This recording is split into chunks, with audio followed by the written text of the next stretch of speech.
আসসালামু আলাইকুম মুসলমান ও ভাই বোনেরা, সবাই ভালো আছেন? আপনাদের তো আল্লাহ তালা আমাকে ভালো রাখছে। বিশেষ করেন সারাদিন পরিশ্রম করার পরে যখন আমরা মসজিদে যাই না, আল্লাহর কসম, তখন মনটা অনেক শীতল হয়ে যায়। যখন আল্লাহ তালার দরবারে আল্লাহ তালার পায়ে যখন সিজদা দেয়, তখন আর ভিতরের কষ্টটা থাকে না, আল্লাহ তালা মুছিয়ে দেয়। তাই সকল বন্ধু ও ভাই বোনদের বলতেছি,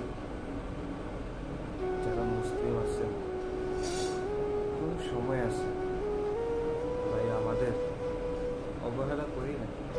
খেলায় দুলায় তো অনেক দিন কাটাইছি, একটু মসজিদে আসি। আল্লাহ তালা তো আমাদের তো কোর্টে নিয়ে থাকে, 5 ওয়াক্ত নামাজে ডাকে।